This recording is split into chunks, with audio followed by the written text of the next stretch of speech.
Son las 7 de la mañana con 8 minutos. Saludamos a nuestro invitado a esta hora de la mañana, don Rodrigo Gómez de la Torre. Él es analista agropecuario, político y económico. ¿Cómo está, don Rodrigo? Buen día. ¿Cómo le va? Muy buenos días, Orlando. Buenos días a todos quienes nos siguen en la entrevista. ¿Está usted en Quito o está en su hacienda? Estoy de paso por Quito hoy día y saliendo para la hacienda. Usted es un hombre trabajador y es bueno. Eso veo que le da vigor, le da salud y le da una mentalidad sana. ¿Cómo ve los resultados electorales, don Rodrigo? Con un reñido y estrecho margen.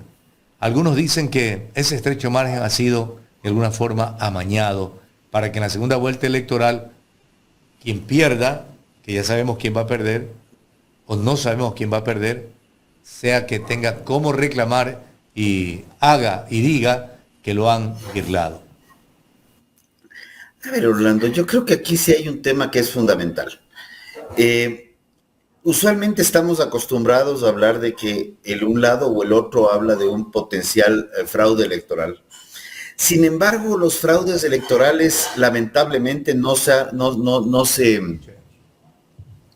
solamente se declaran, sino tienen que ser probados, ¿ya?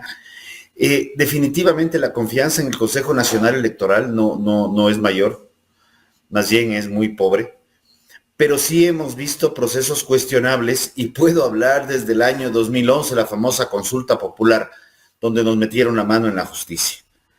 Luego de eso hemos venido tratándolo y hemos venido hablándolo y en este momento hay este colectivo Defiende tu Voto que ha probado que hay inconsistencias, que ha probado que hay temas complejos y poco a poco ha ido dando muestras de lo que se debe hacer. También, por el otro lado, vemos, y voy a hablar a los dos lados, voy a ser un poco frío, se habla de un fraude y han presentado, dicen, para impugnar 700 actas entre Esmeraldas y Sucumbíos del Movimiento Revolución Ciudadana, y por el otro lado vemos el movimiento del presidente liderado por la candidata a la vicepresidencia, María José Pinto, que está llevando un proyecto de reclutamiento para control electoral precisamente orientado a cuidar el voto de la segunda vuelta. Y aquí yo hago un paréntesis. Si algo te recomienda un analista de campaña, un asesor de campaña, es si tú tienes una campaña que es del 100%, la campaña como tal es el 60% del esfuerzo y hay un 40% del esfuerzo que comienza el día de las elecciones y termina con la proclamación de resultados oficiales. El voto el cuidar el voto es tan o hasta veces más importante que la campaña misma. Sí, eso de ahí, por ejemplo, se quedó demostrado en una elección a prefecto acá en Guayas, justamente en la década, el gobierno de la década, cuando la hermana del presidente de entonces participó como candidata a prefecta. Y acá con Jimmy Jairá la disputaban y ella se sentía triunfadora, hasta que el Partido Social Cristiano, que ha tenido siempre un sistema de control electoral, le dijo a Jimmy Jairá, vea, pelee los votos, estas son las actas, usted es el ganador. Y Jimmy Jairá resultó ganador de aquello. Pero resulta también, don Rodrigo, que hoy el Consejo Nacional Electoral no entrega, por ejemplo, el acta o el padrón donde están los nombres de las personas que van a cada junta receptora del voto. No lo entrega, porque allí hay una trampa. No se sabe exactamente si hay 300 personas, de las 300, cuántas van a votar. Si fueron 60, si fueron 80, porque cuando se ha tomado ese tipo de actas y se constata con la hoja donde está el escrutinio de la Junta Receptora del Voto, hay alteraciones. Y eso, como usted bien lo mencionó, esta agrupación Defiende tu Voto viene insistiendo que el Consejo que el Consejo Nacional Electoral les entregue el registro de la firma de los votantes con huella o con firma para constatar que son los mismos votos que se han sumado. Y ahí hay diferencias. O sea, poniéndolo en fácil, porque la gente es simplemente lo que tú has mencionado. Tienes 300 votos, 300 inscritos para votar en una mesa. Ajá. De esos 300 inscritos van 250 personas y dejan su voto. ¿Por quién? Por quien decidan votar. Eso no es el tema. Pero resulta que para papeletas de presidente hay 280, o sea, aparecieron 30. Y para papeletas de asambleístas hay 200, y para Parlamento Andino hay 150, o cosas por el estilo. Esas inconsistencias son las que tienen que ser completadas y corroboradas, porque ante esas inconsistencias, tú vas a una siguiente instancia que lo maneja exclusivamente el Consejo Nacional Electoral, que es la mesa de reconteo. Ajá. Y ya no lo hacen los delegados. Ya, entonces en esa mesa de reconteo sale un nuevo número. Entonces tú tienes el acta de votación, que de conteo de votos, tienes el acta de reconteo de votos, y estas dos actas tienen que ser cotejadas con lo que tú bien has mencionado, el acta padrón. Y esa acta padrón es la que casualmente no aparece. Entiendo que la semana pasada Defiende tu Voto presentó ya una solicitud formal al contencioso electoral. Ajá. Para que le entreguen las actas padrón, porque de las elecciones pasadas, de los muestreos que se habían hecho, unos más completos que otros, hablábamos de un proceso de 3.800 actas inconsistentes, y en el otro proceso 17.000 actas inconsistentes. Solamente para poner en el escenario, tenemos 41.500 actas a nivel nacional. Entonces 17.000 actas es como el 46%. Entonces una elección que tenga un 40%, 45%, 50% de inconsistencias, pues ya es una elección que debería no existir.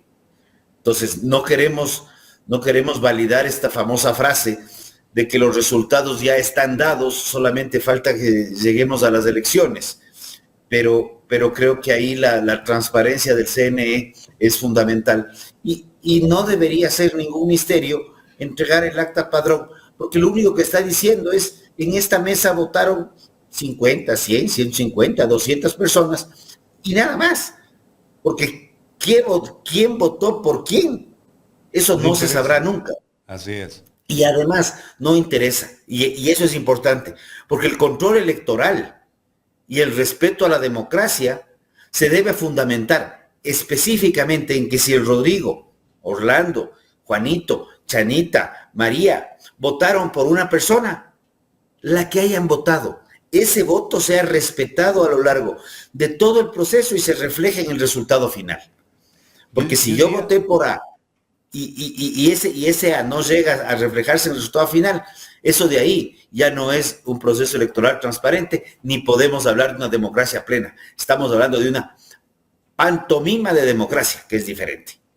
Y quebrando el concepto de institucionalidad, que lamentablemente en este país no se lo entiende, ni por parte de la ciudadanía, ni peor por parte de los actores políticos.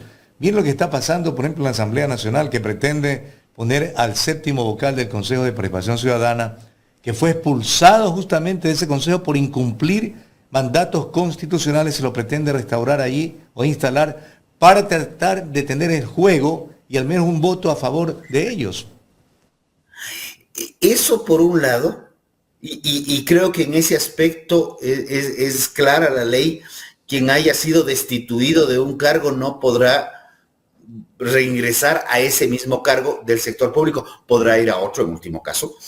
Pero yo creo que lo del Consejo de Participación Ciudadana más bien denota algo más, que es una de las peores, y perdón, y lo conversé en algún momento que me encontré en el aeropuerto con el presidente, con el Fantoni. Yo le decía, perdona, pero es que la institución es un desastre, o sea, no puede ser posible. Y en ese momento todavía no estábamos hablando de que ya al día de hoy ya se han titularizado los suplentes de los suplentes. Se han destituido el Consejo Nacional tiene 9 miembros y se han destituido, creo que, no, 7 miembros. Se han destituido, creo que 18. Y los últimos 4, 21. O sea, por favor, ya no es... Ya, esto solamente denota que esa institución más bien debería tender a desaparecer y no gastar y no costarle plata al país, porque por más que sean 5, 10, 20, 30 millones o $100,000 al año, es un gasto. Y un gasto es lo que se va sin recuperarse, no es una inversión.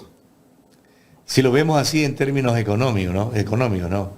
Pero lo que joden al país pesa más. Perdón la expresión. Es que el tema del Consejo ha sido una entidad funcional al gobierno de turno, lamentablemente. Y ahora tiene un problema mayor, y esto yo recuerdo con horror, y no por los contertulios de la entrevista. Estábamos sentados con María Paula Romo antes de que sea ministra, con Luis Verde Soto, y yo les decía, lo que se está haciendo con el Consejo Nacional Electoral es gravísimo, porque tenemos un Consejo Nacional Electoral, el Consejo de Participación, un Consejo Nacional Electoral que decide quiénes son los candidatos. Luego de los candidatos que el Consejo Nacional Electoral decide, nos ponen a que nosotros votemos, pero ellos ya depuraron, porque no nos olvidemos de un detalle.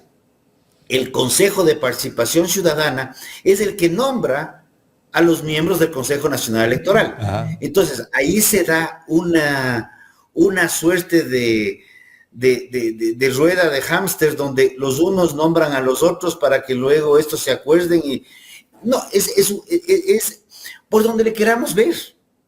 Yo lo he mencionado, y creo que en esos micrófonos también, que el Consejo de Participación Ciudadana y Control Social no es más que un consejo de cooptación de la participación ciudadana para ejercer un control social. Ahora, la mayor parte de los ecuatorianos desea que desaparezca este Consejo de Participación Ciudadana, ¿verdad? Pero ¿a quién se lo pedimos? ¿A los mismos políticos que los pusieron? Por eso es que hay una corriente, y nos apartamos un poco de los temas que habíamos planificado para el diálogo, don Rodrigo, pero vale hacerlo. Hay una suerte de corriente en la sierra como en la costa de ir a una constituyente, pero sin apartarnos de la Asamblea Nacional, sin suspenderla esta, tal como ocurrió, creo, en el gobierno del doctor Hurtado, que a la par se estuvo trabajando, ¿verdad?, que creo que en un recinto militar, una constitución. Creo que la del 98, algo así, si mal no recuerdo. Entonces, buscar a los mejores juristas, a la academia que se la ha dejado de lado, poner representantes auténticos de la sociedad civil, de los trabajadores, pero que no vayan a entorpecer, sino a aportar para que salga una constitución que nos permita auténticamente mirar de otra manera al país, porque de lo que yo he visto y constatado en esta constitución, que le sirve es al delincuente, al hombre que no anda derecho, y al ser humano derecho nos afecta tremendamente. A ver, esta constitución tiene un sinnúmero de trabas y entuertos. A mí lo que me preocuparía de una constituyente nueva sería seguir el mismo proceso que está estipulado, una asamblea constituyente de plenos poderes, de elección popular. Porque si estamos cuestionando las características del Consejo Nacional Electoral, donde no hay una depuración de candidatos previamente, tendremos problemas. Yo creo que aquí debería tener, sí, y en esa línea comparto y lo hemos conversado inclusive con Roberto López, tener una asamblea no de plenos poderes, punto 1, y punto 2, que sea una asamblea de juristas profesionales en distintas ramas inclusive, que puedan discrepar en ideas, pero de ese debate de ideas poder construir algo con miras, no sé si a 300 años, porque eso es otra payasada, pero sí creo que debemos pensar en algo a futuro y que no tenga tantos candados para ser modificada. Yo personalmente, por más que sea más complicado, La constitución del 79 a mí me gustaba mucho, porque era una constitución dinámica de la cual se podía modificar fácilmente. Entonces se iba actualizando a los nuevos tiempos. La del 98 ya vino con un poco más de candados, y la del 2008 es una constitución completamente blindada para prácticamente cualquier tipo de modificación. De hecho, para poder librarnos del Consejo de Participación Ciudadana, necesitas una asamblea constituyente. Y ahí viene, como digo yo, la preocupación es cómo es la asamblea constituyente, para ver si con esa asamblea constituyente regresamos a otra de plenos poderes, que sería nefasto para el país. Y me atrevo a decirlo, así de crudo, una asamblea constituyente de plenos poderes sería nefasto para el país, porque regresaríamos a lo que hemos tenido. El Ecuador tiene como 23 constituciones.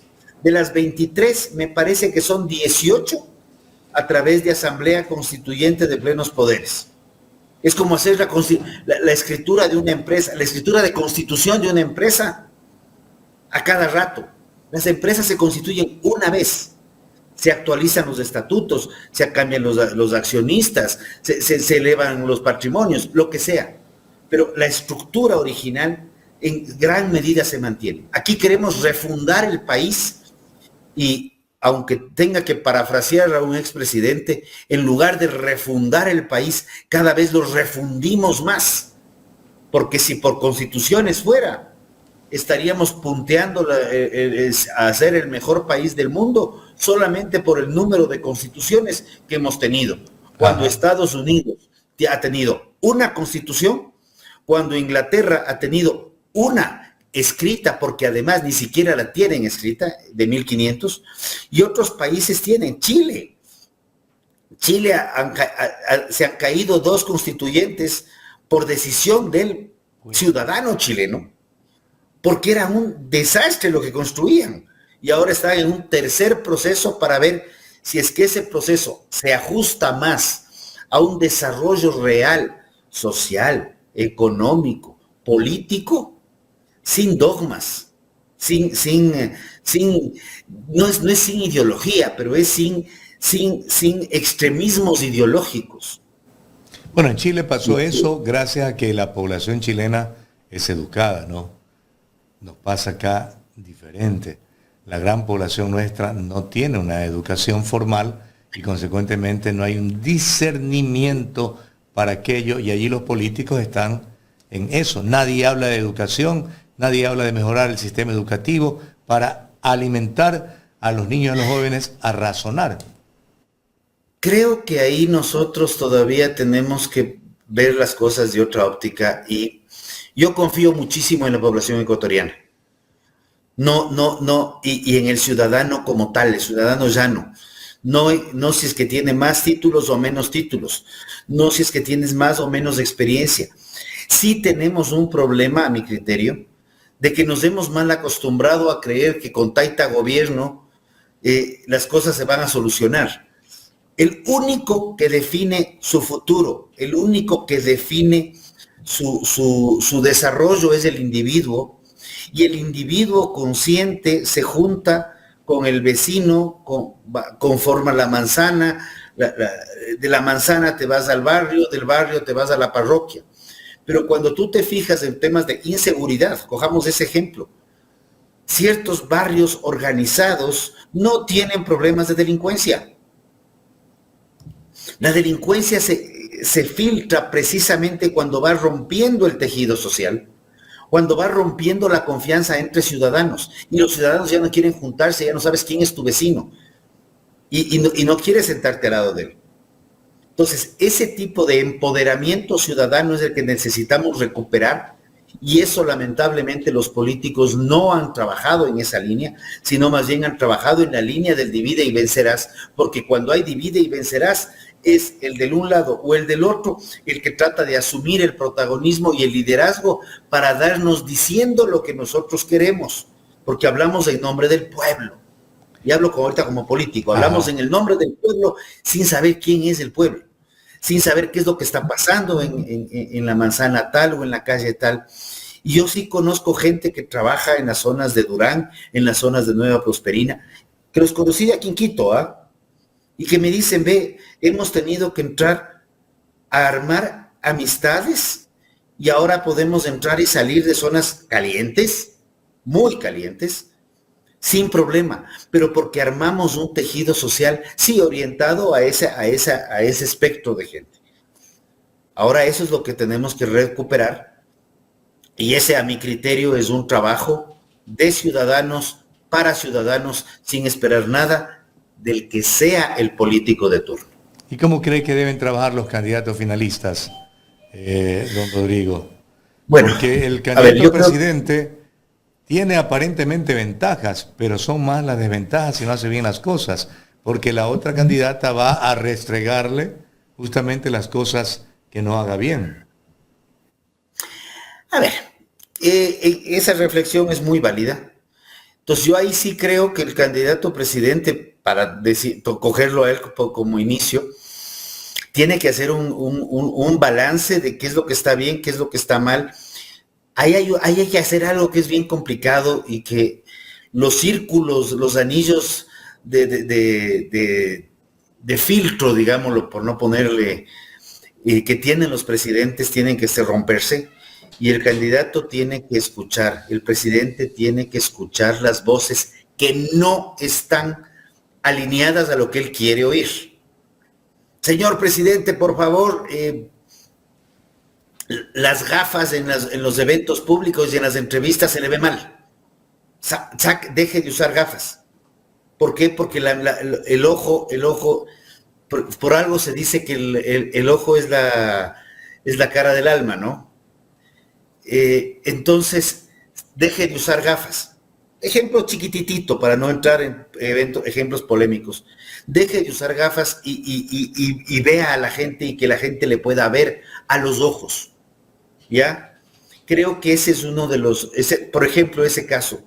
Y es un tema que no es difícil, ¿ah? No te estoy diciendo ya otros temas que pueden ser más complejos, pero creo que ha habido una crítica muy amplia, en positivo y en negativo, y mucha crítica que he escuchado de la izquierda y de la derecha, han sido más bien críticas con miras a que los dos candidatos puedan mejorar. Yo creo que la candidata más bien de Revolución Ciudadana ha tomado algunos correctivos de inicio de la primera vuelta, inclusive, que no los voy a mencionar en este momento por muchas razones, pero son correctivos que le han mejorado su imagen, ¿ya? Entonces, creo que tienen que escuchar a las voces críticas, porque de esas voces críticas es que uno puede corregir. Si yo me paro con el presidente o con el candidato y le digo, hermano, qué bestia, todo lo que hiciste es perfecto, todo lo que has hecho es una maravilla, la ropa está perfecta, estabas despeinado, pero eso se te vio maravilloso, parecías Milei, qué bueno que les dijiste ni sé qué cosa porque parecías Trump, qué bueno que fuiste enérgico porque parecías Putin, yo qué sé, ¿ya? Ajá. El hombre está convencido de que eso es el camino. Y ahí es donde no se corrigen los errores.